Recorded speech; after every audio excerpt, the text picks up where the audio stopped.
नमस्कार दोस्तों, 3 जनवरी 2026 रात के लगभग 2 बजे फ्लोरिडा में पर्दों से ढका हुआ एक कमरा, अंधेरे में सिर्फ स्क्रीन्स की रोशनी और उन स्क्रीन्स के सामने बैठा है दुनिया का सबसे पावरफुल आदमी, यूएस प्रेसिडेंट डोनाल्ड ट्रंप। दोस्तों, वीडियो पसंद आने की सूरत में वीडियो को लाइक करें, चैनल पर नए हैं तो चैनल को सब्सक्राइब करें, कमेंट बॉक्स में अपनी राय जरूर दें। अगर आप फेसबुक पे देख रहे हैं तो पेज को फॉलो जरूर करें और वीडियो को लाइक करें। तो आइए वीडियो को शुरू करते हैं। ट्रंप स्क्रीन पर देखते हुए पॉपकॉर्न नहीं खा रहे, ना ही वो कोई मूवी देख रहे हैं, बल्कि वो अपनी आर्मी को एक लाइव फीड पर हजारों मील दूर एक घर पर धावा बोलते हुए देख रहे हैं। ये घर वेनेजुएला की राजधानी काराकस में है और इस घर में सो रहे हैं वेनेजुएला देश के प्रेसिडेंट निकोलस मादुरो। गहरी नींद में सोते हुए ये इस बात से अनजान है कि कुछ ही मिनटों में इन्हें किडनैप किया जाने वाला है। कुछ देर पहले की बात है, अमेरिकन हेलीकॉप्टर समुद्र के ऊपर से सिर्फ 100 फीट की ऊंचाई पर उड़ते हुए वेनेजुएला की टेरिटरी में एंटर करते हैं।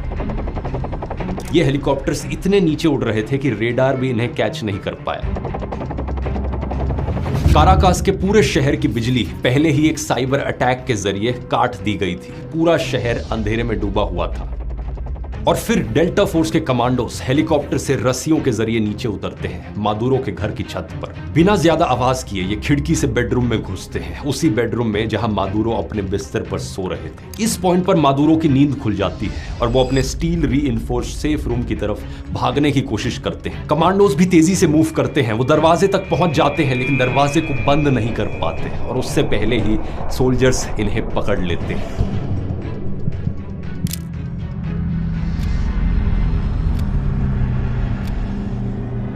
सिर्फ 5 मिनट के अंदर अंदर देश के प्रेसिडेंट अमेरिकन फोर्सेस के कब्जे में आ गए थे। डोनाल्ड ट्रंप बाद में फॉक्स न्यूज पर कहते हैं, it was just like watching television. You would have seen what happened. I mean, I watched it literally like I was watching a television show.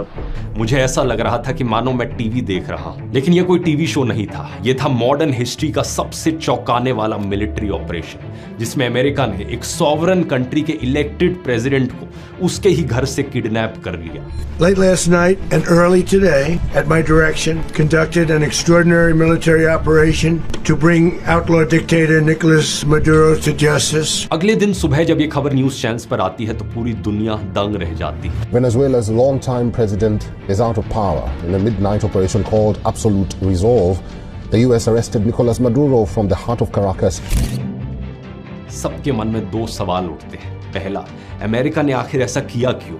और दूसरा, क्या इतना ही आसान है अमेरिका के लिए किसी दूसरे देश के प्रेसिडेंट या प्राइम मिनिस्टर को किडनैप कर लेना? अगर हाँ, तो इंटरनेशनल ऑर्डर का क्या होगा? क्या दुनिया के बाकी सभी देशों को अब से इसी डर में जीते रहना पड़ेगा?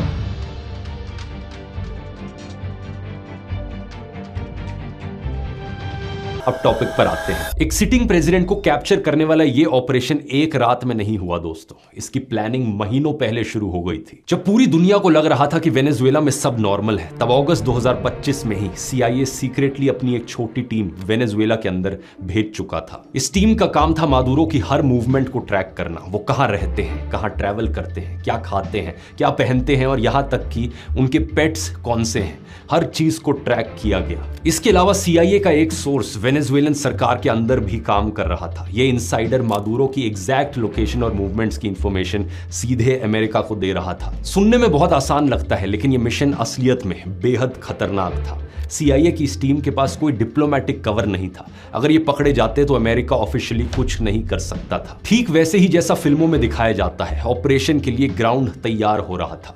अब बस एक ट्रिगर चाहिए था। नवंबर 2025 ट्रंप और मादुरो के बीच एक फोन कॉल होती है। इस कॉल में ट्रंप ने मादुरो को साफ कह दिया था, पावर और देश छोड़ दो, यही तुम्हारे लिए सबसे अच्छा है। ये एक तरह से ट्रंप की तरफ से मादुरो को एक अल्टीमेटम था, लेकिन मादुरो ने मना कर दिया। Secretary of state Marco Rubio ने बाद में प्रेस कॉन्फ्रेंस में कहा, निकोलस मादुरो को इस सब से बचने के लिए बहुत जेनरस ऑफर्स दिए गए थे, लेकिन उन्होंने हमारी बात नहीं मानी। But I want to be clear about one thing. Nicolas Maduro had multiple opportunities to avoid this. He was provided multiple very, very, very generous offers and chose instead to act like a wild man, chose instead to play around. And the result is what we saw tonight. Maduro के मना करते ही इस operation की preparation advance stage में पहुंच गई। इसके बाद अमेरिका ने कुछ ऐसा किया जो सुनने में सीधा मिशन इम्पॉसिबल फिल्म का एक सीन लगता है। अमेरिकन फोर्सेस ने केंटकी में मादुरो के घर का एक एग्जैक्ट डुप्लीकेट बनाया और यहां डेल्टा फोर्स के कमांडोज ने पूरे ऑपरेशन का रिहर्सल किया। इसके साथ ही अमेरिका ने वेनेजुएला के आसपास अपने fighter jets, navy special operations aircraft और रीपर ड्रोन्स डिप्लॉय कर दिए। दिसंबर की शुरुआत में व्हाइट हाउस को लगा कि मादुरो के सपोर्ट सिस्टम में दरारें आ रही हैं, लेकिन यह बात गलत साबित हुई। इसके बाद 25 दिसंबर क्रिसमस का दिन ट्रंप ने ऑपरेशन की फाइनल मंजूरी दे दी। क्रिसमस हॉलीडेज में ऑपरेशन की टाइमिंग को इसलिए चुना गया क्योंकि वेनेजुएलन मिलिट्री के बहुत सारे जवान छुट्टी पर होते हैं इस समय। लेकिन इसी बीच एक प्रॉब्लम भी आई है। वेनेजुएला में मौसम खराब था, इसके कारण ऑपरेशन को कई दिनों तक स्टैंड बाय पर रखना पड़ा और अमेरिका सही कंडीशंस का इंतजार करता रहा। आखिरकार 2 जनवरी 2026 को वेदर थोड़ा क्लियर हुआ और रात के 10:46 पर ट्रंप ने फाइनल गो अहेड दे दिया और इसके बाद शुरू हुआ एक ऐसा ऑपरेशन जो दुनिया में कभी नहीं देखा गया है। ट्रंप के ऑर्डर के बाद 20 अलग अलग बेसिस से 150 से ज्यादा अमेरिकन मिलिट्री हवाई जहाजों ने उड़ान भरी। इसके बाद एक साइबर ऑपरेशन के जरिए काराकस शहर की पूरी बिजली काट दी गई। पूरा शहर अंधेरे में डूब गया। लोगों को समझ नहीं आया कि हो क्या रहा है और फिर एयर स्ट्राइक्स की गई। काराकस के आसपास के रेडार और एयर डिफेंस सिस्टम्स को डिस्ट्रॉय कर दिया गया ताकि हेलीकॉप्टर्स के लिए रास्ता और ज्यादा साफ हो सके। इसमें 40 लोगों की मौत हुई दोस्तों। और इसी बीच अमेरिकन हेलीकॉप्टर समुद्र के ऊपर सिर्फ 100 फीट की ऊंचाई पर उड़ते हुए काराकस की तरफ आगे बढ़े। रात के 2:01 ये हेलीकॉप्टर्स मादुरो के कंपाउंड पर पहुंचे, लेकिन जैसे ही ये पहुंचे इन पर फायरिंग होने लग गई।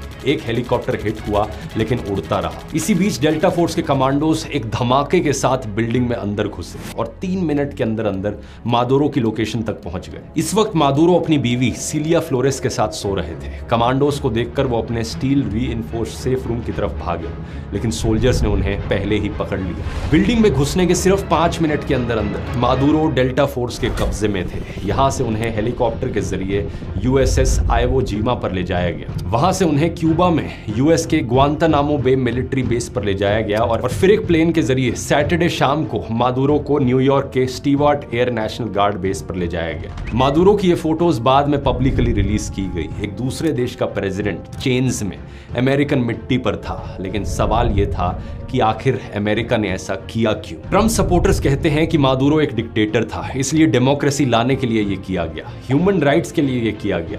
ट्रंप खुद कहते हैं कि ड्रग ट्रैफिकिंग की वजह से ऐसा किया गया, लेकिन असली वजह है यहाँ पर दोस्तों ऑयल, सीधा सीधा कहा जाए तेल।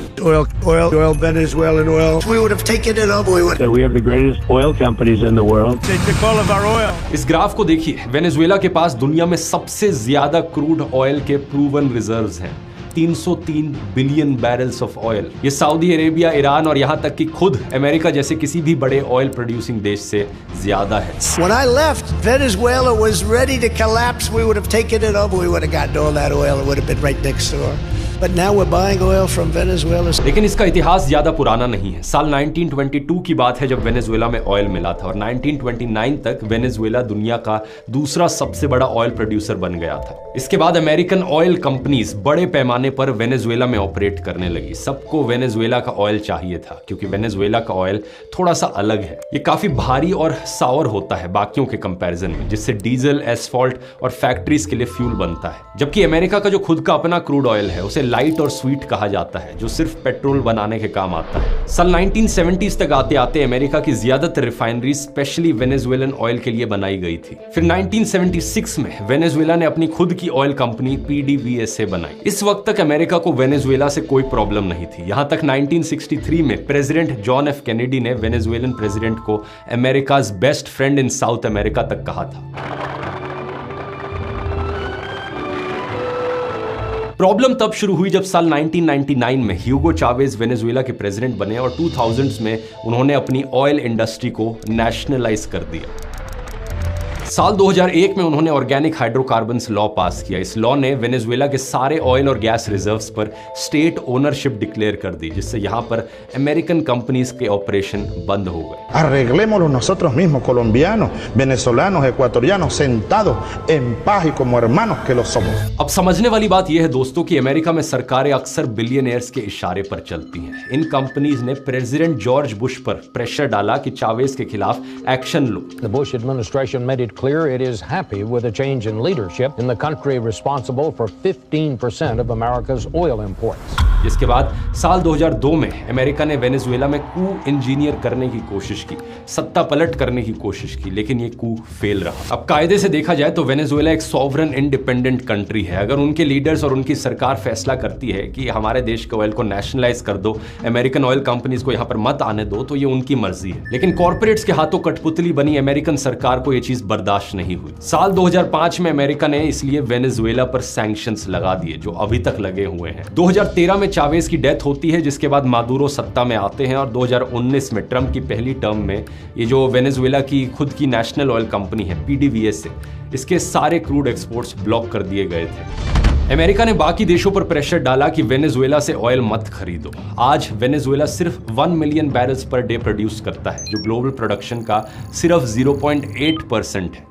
लेकिन असली बात यह है कि वेनेजुएला के पास अभी भी 303 बिलियन बैरल्स के प्रूवन रिजर्व्स हैं, जो दुनिया के टोटल रिजर्व्स का 1/5 है। इस चीज का सबसे बड़ा सबूत कि ट्रंप ने यह सब ऑयल के लिए किया, ये उनकी खुद की बातों में है। क्योंकि ऑपरेशन के अगले ही दिन जानते हो ट्रंप ने क्या कहा?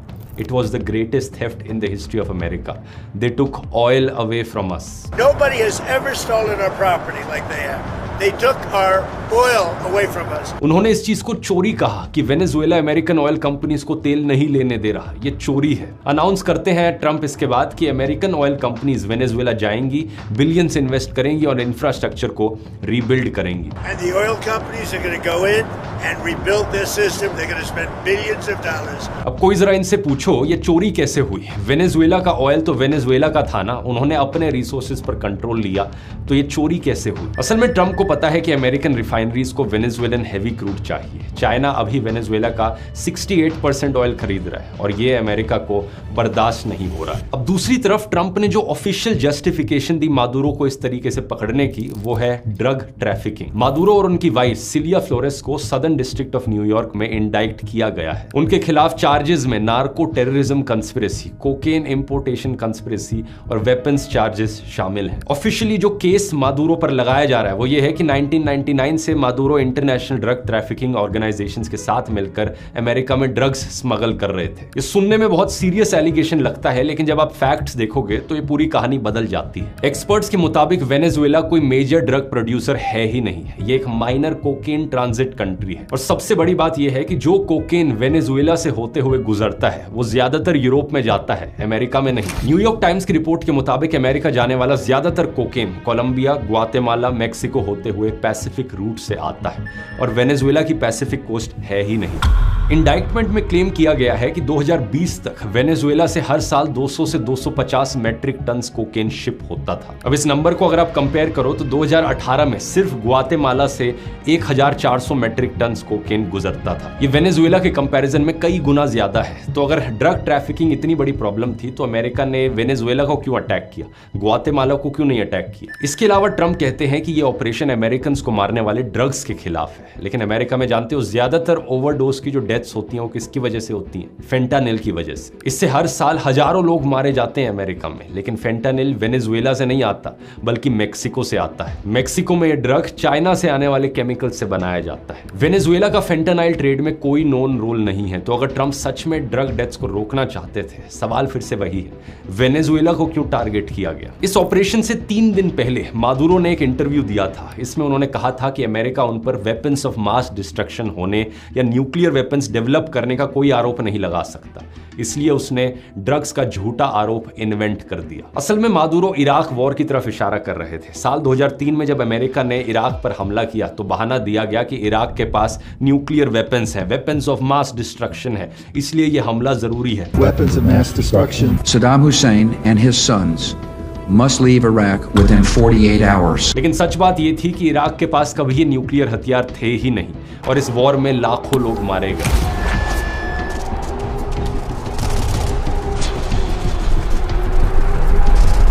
मादुरो ने कहा कि ठीक इसी तरीके से वेनेजुएला पर जो ड्रग ट्रैफिकिंग का आरोप लगाया जा रहा है ये झूठा है। एक और इंटरेस्टिंग चीज यहाँ पर यह है कि दिसंबर में ट्रंप ने हॉन्डुरस के former president Hwan Orlando Hernandez की सजा माफ की थी, जबकि हर्नांडेज को 400 टन से ज्यादा कोकेन अमेरिका स्मगल करने के लिए यूएस कोर्ट ने कन्विक्ट किया हुआ था। तो जब अमेरिका को लगता है कि कोई देश उसके फेवर में काम कर रहा है तो सारे गुनाह माफ कर दिए जाते हैं, और जब अमेरिका को लगता है कि कोई देश उसके खिलाफ है तो झूठे कारण भी यहाँ पर इन्वेंट कर दिए जाते हैं। 2003 में जब इराक को इन्वेड किया गया था उसके पीछे भी असली वजह ऑयल को ही बताया जाता है। अब जैसे ही ऑपरेशन की खबर फैली दोस्तों, दुनिया भर से रिएक्शंस आने शुरू हो गए। Brazil, Chile, Colombia, Mexico, Spain और उरुग्वाय इन सब ने एक जॉइंट स्टेटमेंट दी कि ये रूल्स बेस्ड इंटरनेशनल ऑर्डर के लिए बहुत ही डेंजरस प्रेसिडेंट है। यूनाइटेड नेशंस के सेक्रेटरी जनरल एंटोनियो गुटेरेस ने कहा कि ट्रंप के एक्शंस यूनाइटेड नेशंस चार्टर का वायलेशन है। नॉर्वे, चाइना, रशिया और स्लोवाकिया के देशों ने भी इसे साफ शब्दों में कंडेम किया है। बहुत से लोगों ने अमेरिका के इस ऑपरेशन को न्यू एज कोलोनियलिज्म भी कहा है। अब खुद ही सोचकर देखो दोस्तों, अगर ये कोलोनियलिज्म नहीं तो और क्या है? किसी दूसरे देश को इन्वेड करना और उनके रिसोर्सेज पर अपना कब्जा जमाना। हैरानी की बात यह है कि ट्रंप को इसमें कुछ भी गलत नहीं लगता। ट्रंप ने नए टारगेट्स भी अनाउंस करने शुरू कर दिए हैं। Cuba is ready to fall. And India also is falling. Mexico has to get their act together. We need Greenland. Venezuela के सुप्रीम कोर्ट ने वाइस प्रेसिडेंट डेल्सी रोड्रिगेज को इंटरिम प्रेसिडेंट बना दिया है, लेकिन ट्रंप ने उन्हें भी धमकी दे डाली। ट्रंप को उम्मीद थी कि रोड्रिगेज कोऑपरेट करेंगी, लेकिन ऑपरेशन के कुछ ही घंटों बाद रोड्रिगेज ने पब्लिकली इसे रिजेक्ट कर दिया। उन्होंने इस ऑपरेशन को एक सैवेज अटैक बताया। We condemn this brutal, savage form of aggression against our people. Venezuela के बाद ट्रंप ने कोलंबिया, क्यूबा और मेक्सिको को भी धमकी दी है। कोलंबिया के बारे में तो ट्रंप ने साफ कह दिया कि वहां भी वेनेजुएला जैसा ऑपरेशन हो सकता है। इसके अलावा ट्रंप ने एक बार फिर से ग्रीनलैंड पर कब्जा जमाने की पुरानी बात को रिपीट भी किया। और सिर्फ इतना ही नहीं, ट्रंप ने इंडिया को भी धमकी दी है कि अगर इंडिया रशियन ऑयल खरीदना बंद नहीं करता तो टैरिफ्स और बढ़ा दिए जाएंगे। I spoke with Prime Minister Modi of India and just continue to pay massive tariffs. इस सब के बीच ना तो हमारे 56 इंच वाले प्रधानमंत्री मोदी की, ना ही लेजर आई वाले हमारे फॉरेन मिनिस्टर जयशंकर की हिम्मत हुई है ट्रंप को साफ शब्दों में कंडेम करने की। देखकर लगता है कि वो भी डोनाल्ड ट्रंप के सामने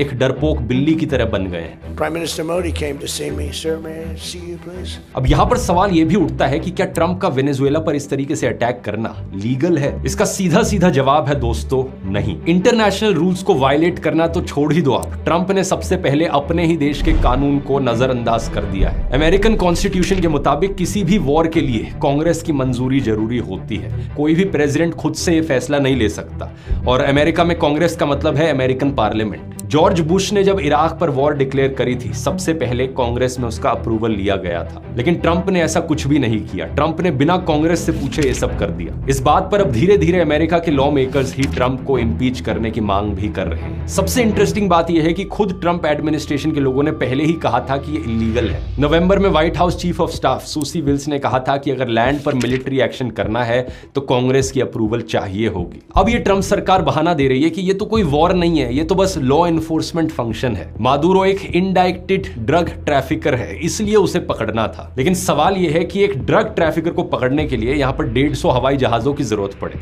एयर स्ट्राइक्स करनी पड़े जिनमें 40 लोग मर जाएं, पूरे शहर पर साइबर अटैक करना पड़े पूरे शहर की बिजली काटने के लिए। क्या ये सब सिर्फ लॉ एनफोर्समेंट है? यूनाइटेड नेशंस चार्टर का आर्टिकल 2(4) साफ कहता है कि कोई भी देश दूसरे देश के खिलाफ मिलिट्री फोर्स यूज नहीं कर सकता। हर देश की सॉवरेनिटी की रिस्पेक्ट करना जरूरी है, और ट्रंप ने इसे सीधे तौर पर वायलेट किया है। इसलिए यूनाइटेड नेशंस का सिक्योरिटी काउंसिल अमेरिका पर सैंक्शंस लगा सकता है, लेकिन दिक्कत यह है कि इस सिक्योरिटी काउंसिल में अमेरिका के पास खुद वीटोइंग की पावर है, तो खुद अमेरिका के लिए यहां पर कोई अकाउंटेबिलिटी नहीं है। ट्रंप जैसे लोगों को लगता है कि दुनिया में रूल्स सिर्फ उन देशों के लिए हैं जो कमजोर हैं, बाकी ये लोग जिनके पास ताकत है वो अपनी मन मर्जी चला सकते हैं। इनको लगता है कि अगर आप दुनिया की सबसे बड़ी मिलिट्री हो और कानून आप बनाते हो तो फॉलो करो ना करो ये आपकी मर्जी। यही है इनके हिसाब से दुनिया का नया वर्ल्ड ऑर्डर। लेकिन ऐसा वर्ल्ड ऑर्डर दुनिया के सभी देशों के लिए बहुत खतरनाक है, क्योंकि अगर अमेरिका ये कर सकता है तो कल को चाइना बोलेगा कि मैं भी ये कर सकता हूं, कल को रशिया बोलेगा मैं भी ये कर लेता हूं। हर बड़ा देश हर छोटे देश पर अपनी मनमानी करने की सोचेगा। इस तरीके से अगर दुनिया आगे बढ़ती रही तो फिर से वर्ल्ड वॉर की स्थिति आ जाएगी। मादुरो एक अच्छे लीडर थे या नहीं, एक डिक्टेटर थे या नहीं, उन्होंने कितना अत्याचार किया अपने लोगों पर, यह सब अलग सवाल है। लेकिन एक सॉवरन कंट्री के प्रेसिडेंट को बिना किसी इंटरनेशनल प्रोसेस के रात के अंधेरे में उनके ही घर से उठा लेना, और वो भी सिर्फ उस देश के रिसोर्सेज पर कब्जा जमाने के लिए, ये कोई जस्टिस नहीं है। इस सब के बीच दोस्तों यहां पर एप्स्टीन फाइल्स का एक और कारण भी बताया जा रहा है। कुछ ही दिन पहले एप्स्टीन फाइल्स रिलीज हुई जिनमें ट्रंप का नाम बार बार देखा गया। ट्रंप पर सीधे तौर पर रेप करने के आरोप लग रहे हैं और इसके सबूत भी साफ मिल रहे हैं। इसलिए कई लोगों का मानना है कि वेनेजुएला में ये ऑपरेशन करने के पीछे एक और कारण ये एप्स्टीन फाइल्स थी। ट्रंप बड़े डेस्परेटली चाहते हैं कि मीडिया में इस सब की बात ना हो, उनके ऊपर जो रेप के आरोप लग रहे हैं उस सब की बात ना हो, और किसी ना किसी तरीके से लोगों का ध्यान भटकाया जा सके। लेकिन आप चिंता मत करो, आपका ध्यान मैं भटकने नहीं दूंगा। दोस्तों वीडियो पसंद आने की सूरत में वीडियो को लाइक करें, चैनल पर नए हैं तो चैनल को सब्सक्राइब करें। अगर आप फेसबुक पे देख रहे हैं तो पेज को फॉलो जरूर करें और कमेंट में अपना राय जरूर दें।